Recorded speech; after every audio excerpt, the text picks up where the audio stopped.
Let's take you straight to Turkey's Foreign Minister Hakan Fidan, who's speaking here at the Doha Forum. Let's just listen in.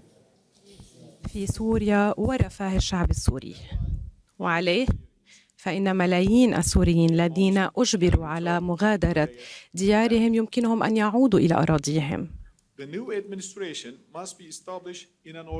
يجب أن تتشكل الإدارة الجديدة. The principle of inclusiveness must never be compromised. There will be a desire for revenge. It is time to unite and reconstruct the country.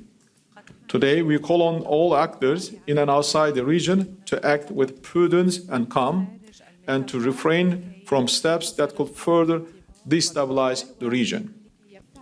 The territorial integrity and unity of Syria must be preserved. Dear friends, we have to be watchful during this transition period. We are in communication with the groups to make sure that terrorist organizations, especially Daesh and PKK, is not taking advantage of the situation. Turkey is committed to continue fight against terrorism. All the minorities, non-Muslim, Christians, non-Arabs, Kurds, should be treated equally. Any possible chemical weapons inventory or related materials must be secured. The new governing body should be inclusive of all parties. Opposition groups should be united now. State institutions should be preserved and work properly. With this understanding, we will continue to support efforts to establish stability and security in Syria. For the last week, we had intense dialogues and deliberations with regional and international actors. Yesterday was a particularly important day, especially during the Doha Forum, for the future of Syria. First, Astana countries, Turkey, Russia, Iran came together to discuss the developments. We really appreciate the constructive approaches of Russia and Iran. UN Special Envoy for Syria was also with us. He also made enormous contribution. We welcome his efforts. Then we came together with Arab countries, Saudi Arabia, Qatar, Iraq, Egypt, and Jordan. We also thank those brotherly countries for their constructive approaches. We had also discussions with Americans as well. We will continue cooperation with regional and international actors. Thank you. Any questions?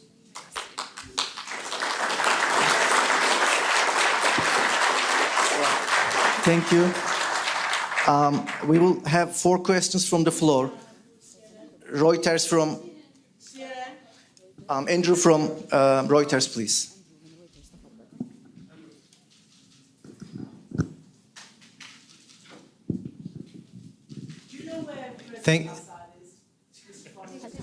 Thank you, Your Excellency.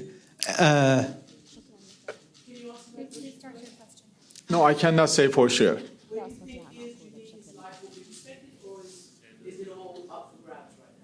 No, I cannot comment on that. I mean, I think he's somewhere, but I cannot comment on that. Probably outside of Syria. Your Excellency, Andrew Mills from Reuters. I want to ask about the political process that needs to take place now to ensure that Syria goes through a stable transition. What is Turkey doing to ensure that that transition is stable, and what confidence do you have in this process? Well, thank you. First of all, we've been, as you know, and as I stated during my statement, we've been working for the stability of Syria for a long time. We are familiar with the actors, we are familiar with the problems, and they are challenging ones. We have to work very hard. As I stated, we have to work together with Syrian people, not only Turkey, but also regional actors, the international actors, to make sure that there is a good and smooth transition period, no more harm to the civilian people, start delivering basic services for the people, and most importantly, to assure the regional countries that the new administration and new Syria will not pose a threat for its neighbors. On the contrary, the new Syria will address the existing problems, will eliminate the threats. Take the second question from the other row. Victoria from AP.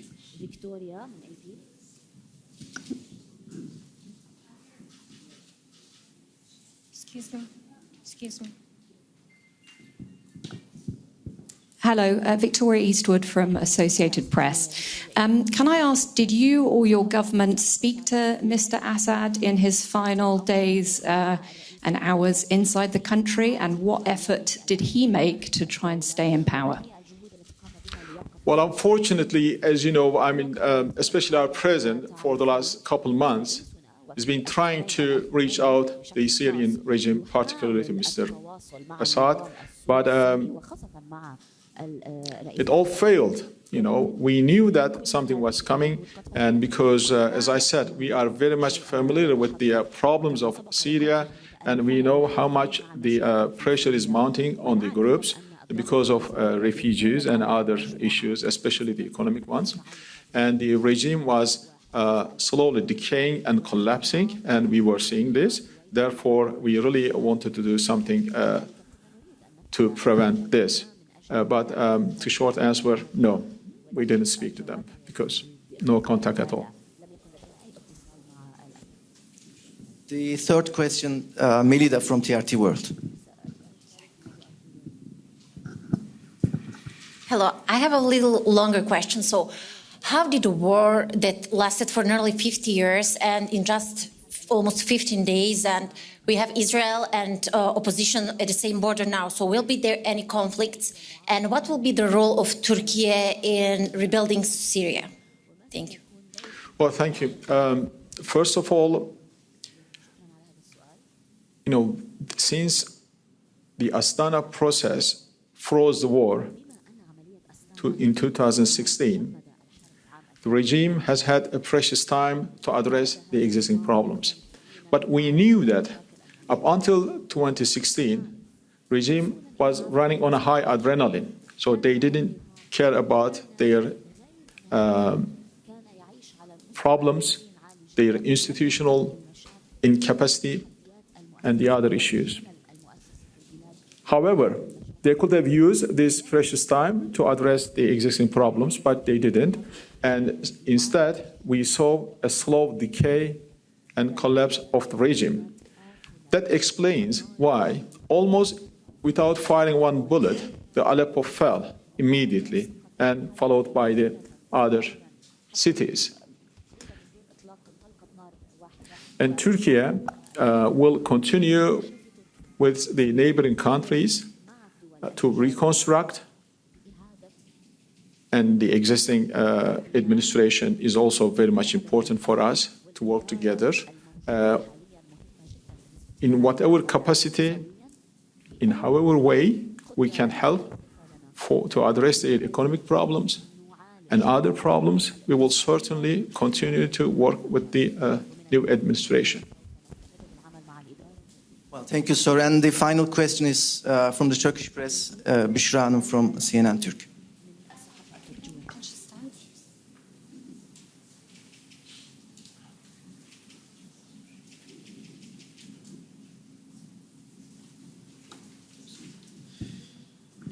Mr. Minister, would you like me ask in English or Turkish? English, okay. Okay, of course. How will or should the coordination be ensured among so many groups during this process?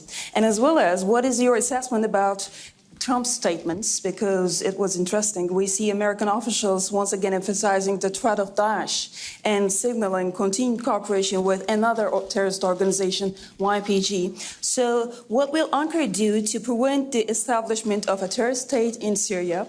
And could a new operation be on the agenda at this stage, or should we expect new agreements with the new administration of US? What will be the fate of the regions cleared of terrorism by Turkey and Syrian National Army? Thank you. Well, thank you. As you know, the opposition forces are comprised of different groups, but they have a coordination mechanism among themselves. I think this mechanism will improve in the coming days because right now they have a bigger job at hand. So I hope and we wish that they can come together and they can start working in an orderly manner to have a good transition period by including all the parties inside Syria. As for your question, the terrorism part of your question, we are equally concerned about Daesh and other terrorist organizations taking advantage of this situation, the transition period. So we are watchful, mindful, to make sure that Daesh and PKK is not taking advantage of this situation. And we are in contact with our American friends.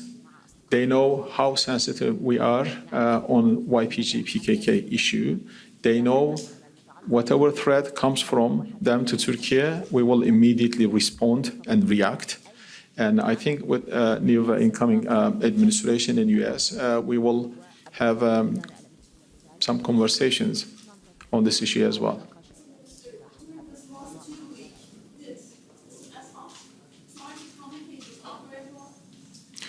As I said, no, there was no communication coming from Assad's side. Sir, before we leave, would you like to say a few words in Turkish?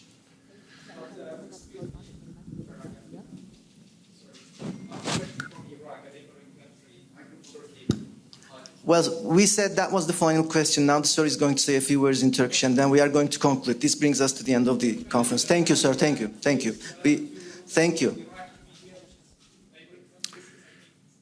Well, yesterday I had a very constructive meeting with my meeting. You talked about. Oh, come on! This is a press conference. Let him ask the question. Yeah. Thank you. You said that the opposition must include all the parties in Syria. SDF is also considered itself as opposition, and Turkey has its stance on them. Under any circumstances, do you think there's a possibility of negotiation between SDF and Turkey? Well, there are. SDF be part of the framework of the opposition in Syria? There are very legitimate Kurdish parties that we work together in Syria, northern Syria, and they've been part of the wider and broader Syrian opposition for a long time. However, any PKK extension in Syria cannot be considered a legitimate partner to engage with any talks in Syria because they are filled with international terrorist fighters among their ranks, PKK cadres from Turkey, Iraq, Iran. They are non-Syrians. Non-Syrians are running the so-called SDF, and everybody knows this. This is an open secret. So, in short, no, unless they change themselves. Would you like to say a few things in Turkish, sir?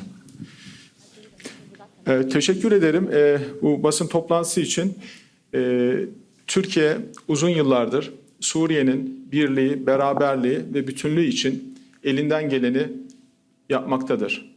Özellikle son aylarda. Those of you joining us here on the Al Jazeera News Hour, that was Hakan Fidan. He's the Foreign Minister for Turkey. And of course, we've been wondering all day what the response from Turkey would be to the very fast-moving developments in Syria.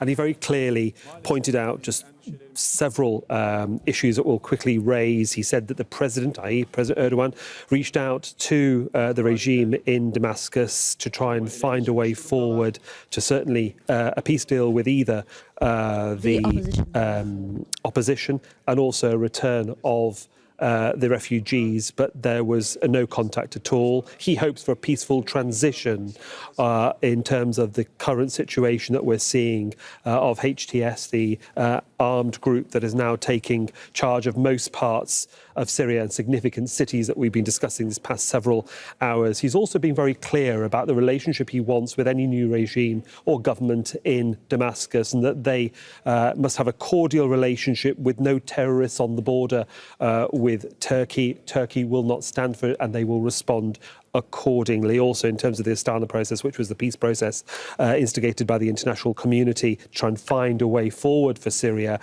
he also said that Damascus was very slow on that, and that there was no progress really, so they only have themselves to blame. A lot to ponder on, really. So let's join Sinem Koseoglu, our correspondent who's in Hatay in Turkey, near the Syrian border. As I say, we were waiting for a Turkish response. We've had a very clear response now in terms of what the government is thinking.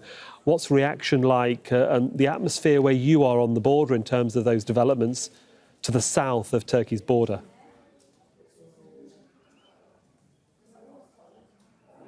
Well, yes, as you said, this was the first very clear response from the Turkish government, because until this operation led by the opposition was launched, Turkish president was repeating that he has been trying to reach a hand to Bashar al-Assad, but he was not responding. So now they have accepted the situation that Bashar al-Assad is not going to be in Syria anymore in terms of governance. Turkey has been supporting the Syrian people's will and the territorial integrity of the country, because if a divided Syria might mean a divided Turkey. This is why territorial integrity, border security has always been very important in Ankara's rhetoric. And as we understood from Turkish Foreign Minister Fidan, they are embracing the recent developments and situation very warmly. But as he said, they're also observing, then acting.